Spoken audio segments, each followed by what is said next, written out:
If you haven't already, be sure to check out my review of Dragon Ball Super Episode 60. The identity of Goku Black has been revealed, but who is he? The previous episode of Dragon Ball Super contained a huge spoiler, probably the biggest spoiler the series has seen yet. So if you have yet to watch Episode 60, then I suggest you do so. Or if you don't feel like sitting through the whole episode, check out my review on it. You'll get all the details there. So with that out of the way, let's jump right into it. The episode begins with Black explaining how he is Zamasu. And for those of you who didn't know and just completely disregarded what I said in the first few seconds of the video, yes, Goku Black is Zamasu.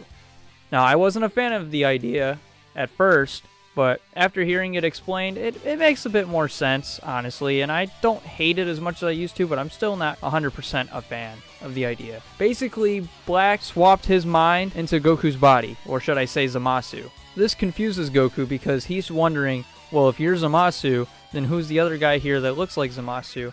That's when they explain that he is also Zamasu, but in Goku's perspective from the Future Trunks timeline. So after the Zamasu from the past was defeated by Goku, you know, when Goku fought Zamasu in his Super Saiyan 2 state, Zamasu went out of his way to find these Super Dragon Balls and swap minds with Goku. But Goku doesn't think this is the case because he saw Zamasu get killed by Beerus, you know, just like all of us did. But then Black cuts in by saying, well, thanks to the time ring that he's wearing, nothing can happen to him in the past, or anything that does happen to him in the past won't affect him now. Like stated in previous episodes, only Kaioshins, or Supreme Kais, whatever you want to call them, I have no idea, they're the only ones allowed to use the time rings, which is why Zamasu killed Gowasu, and took his earring, or his Potara earring I should say, and became a Kaioshin. They don't finish explaining though as they move on to attack Goku, Trunks, and Vegeta. Goku blasts Zamasu right in his face, and because Zamasu is immortal, his face just regenerates on the spot, and you get to see it. It's a really cool image, honestly. You don't get to see too much of it, but it's really cool looking for what you get to see. Goku Black then continues by saying that the only way to bring justice, and the only person who could help him bring justice, was himself.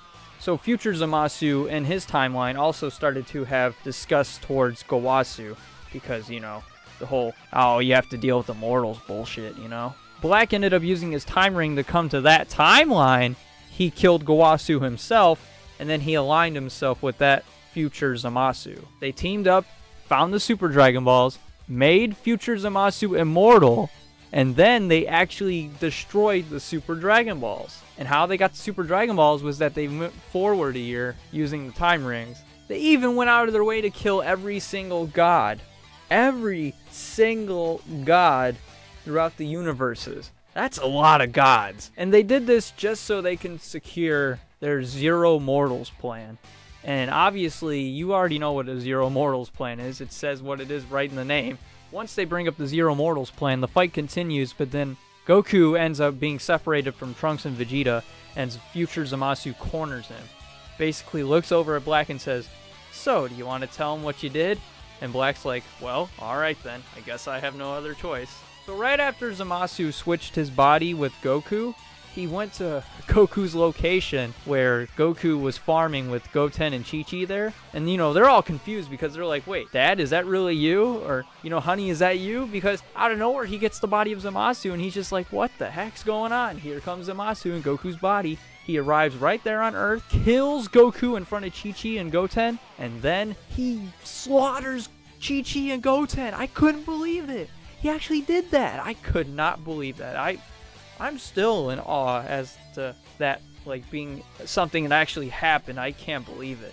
Although I do find it funny that Zamasu and Goku Black mentioned that they killed his family, yet they leave Gohan out of the equation. Well, there goes Gohan's dignity. He wasn't even good enough to kill. But this is a pretty cool scene because Goku gets really pissed off and he unleashes a beatdown on Zamasu and Goku Black. And honestly, I haven't seen Goku this serious in a long time. It's really refreshing. He beats the crap out of Zamasu. There's this really funny scene where he uses the instantaneous movement, or instant transmission, to go in front of Zamasu, and he does a little backhand, you know, like how Batman does the enemies behind him, does that and sends Zamasu flying into a building. It's great. So Goku Black ends up getting beat down by Goku, and just when Goku's about to deliver the final blow, Goku Black catches his hand, throws it back, and he shoots him with a ki blast. And then Goku Black pulls out his psionic blade, coined by Geekdom 101, and just starts hacking at Goku, man. He's just stabbing the living shit out of him. And here I am thinking, man, I haven't seen Goku get beat up like this since the Universe 6 arc. And this is an even worse beatdown. Now, I'm sure a lot of you are wondering, too, about how there can be 3 Zamasus. Well, let me explain it in a way that you would understand. And I still had trouble understanding it at first. Basically, when Goku Black used the time ring to go into another timeline, he created a paradox, a time paradox, which then also caused future Trunks to go back in time, creating Goku Black. I hope that explained it. If not, then, well, I don't know what to tell you. There's probably other videos out there that explain it better than me.